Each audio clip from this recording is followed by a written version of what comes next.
నేటి ధ్యాన భాగము ఎఫెసీయులకు రాసిన పత్రిక 2వ అధ్యాయము 5వ వచనము. కృపచేత మీరు రక్షింపబడి ఉన్నారు. ఇది రక్షణ ప్రణాళిక నుండి. రక్షణ అనేది మనల్లో పాపం నుండి విమోచించడానికి, లోకమును తనతో సమాధానపరచుకోవడానికి. కొరింథీయులకు రాసిన పత్రిక 2వ పత్రిక 5:19 చెప్పినట్లు, పాపం వల్ల దిగజారిపోయిన మానవుడు పరిశుద్ధుడైన దేవునితో తనంతట తాను సమాధాన పడలేడు. కాబట్టి అతన్ని ధర్మశాస్త్రం విధించే శిక్ష నుంచి విమోచించాలి. అందుకే దేవుడు వారి అపరాధములను వారి మీద మోపక క్రీస్తునందు లోకమును తనతో సమాధానపరుచుకున్నారు. ఈ ప్రణాళిక వల్ల క్రీస్తు అనేక బాధలకు, శ్రమలకు గురి కావలసి ఉంది. లోకంలో ఉన్న దుఃఖాన్ని, అవమానాన్ని, మరణాన్ని భరించాలి. శోధనలకు గురి అయిన వారికి చేయూతనిచ్చేందుకు ఇదంతా తప్పదు.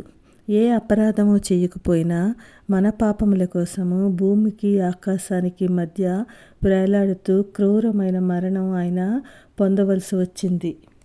హెబ్రీయులకు రాసిన పత్రిక 2వ అధ్యాయం 14 చెప్పినట్లు, దేవుడు తనకిచ్చిన పిల్లలు రక్తమాంసములు గలవారు కాబట్టి మరణం యొక్క బలము గలవాన్ని, అనగా అపవాదిని మరణం ద్వారా నశింపజేయుటకు జీవితకాలమంతయు మరణ భయం చేత దాస్యానికి లోనైన వారిని విడిపించడానికి ఆయన కూడా రక్తమాంసములలో పాలివాడయ్యారు.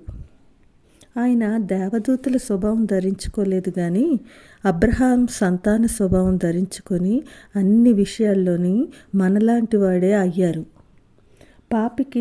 పాప శిక్షా విధికి మధ్య ఆయన ఉన్నారు. దుష్టులు చేసే అవమానాలను, ఎగతాళిని క్రీస్తు భరించటము రక్షణ ప్రణాళికలో భాగమే. వీటన్నిటికీ ఇష్టపడి దేవుడి చిత్తాన్ని నెరవేర్చడానికి ఆయన ఈ లోకానికి వచ్చారు. పాపం ద్వారా మానవుడు పోగొట్టుకున్న ఆ నిత్య రాజ్యాన్ని తిరిగి సంపాదించడానికి, పడిపోయిన మానవుణ్ణి తన మరణం ద్వారా దేవునితో సమాధానపరచగలుగుతున్నందుకు పరలోకంలో ఎనలేని సంతోషము. ఏదెను తోటలో దేవుడు సాతానుకిచ్చిన తీర్పులో మానవ విమోచనను గూర్చి ఈ విధంగా అంటారు, నీకును స్త్రీకిని, నీ సంతానమునకును ఆమె సంతానమునకును వైరం కలుగజేసేదను. దీని ద్వారా మానవుడికి సాతానికి మధ్య పోరాటం సాగుతుందని, చివరికి సాతాను శక్తి పూర్తిగా నాశనం అవుతుందని అది మనకి నిరూపిస్తుంది. రక్షణ ప్రణాళిక ద్వారా మానవుణ్ణి పతనం వైపు నడిపించి దైవకుమారుణ్ణి పరలోకం నుండి ఈ భూమి మీదకి తెప్పించడము సాతాను చాలా సంతోషించే ఉంటుంది. అందుకే క్రీస్తు మానవ స్వభావంలో ఈ లోకంలో ఉన్నప్పుడు ఆయనపై కూడా విజయం సాధించవచ్చని చాలా రకాల ఆయన్ను శోధించడం జరిగింది. మానవుడే కాక ఈ భూమి కూడా పాపం వల్ల సాతాను శక్తికి లోనైపోయింది.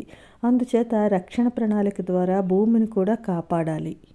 శోధన వల్ల ఆదాము సాతాను అధికారానికి లోనయ్యాడు. పేతురు రాసిన 2వ పత్రిక 2వ అధ్యాయం 19 ఒకడు దేని వలన జయింపబడునో దానికే దాసుడగును కదా, అలాగే మానవుడు సాతాను బందీ అయ్యాడు.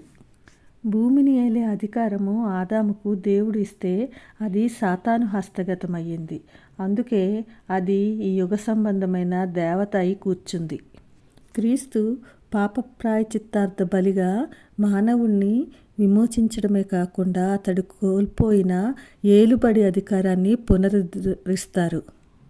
అలాగే ఆయన ఈ రక్షణ ద్వారా క్రొత్త నిబంధనకు మధ్యవర్తి అయి ఉన్నారు. మానవుడికి తను చేసిన పాపాల నిమిత్తము బలి అర్పణ వ్యవస్థ ఆనాడు ఏర్పాటు చేశారు. అది ఎలా అంటే, ఎడతెగకుండా ఏటేటా ఒకే విధమైన బలులు అర్పించడం వలన వాటిని తెచ్చేవారికి సంపూర్ణ సిద్ధి కలుగజేయదు.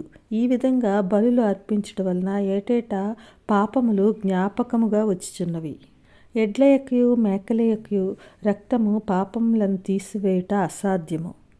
కానీ క్రీస్తు యొక్క శరీరము ఒక్కసారిగా అర్పింపబడు చేత మనము మన కోసము, మన పాపముల నిమిత్తము సదాకాలము నిలుచు ఒక్క బలిని అర్పించి ఆయన మనల్ని పరిశుద్ధపరచబడి ఉన్నారు. అందుకే ఆయన వధింపబడిన గొర్రెపిల్లగా ఈ లోకానికి రావలసి వచ్చింది. ఈ రక్షణ ప్రణాళికను గురించి మరికొంత భాగము రేపు చెప్పుకుందామండి. దేవుడు మిమ్ములను దీవించుగాక. ఆమెన్.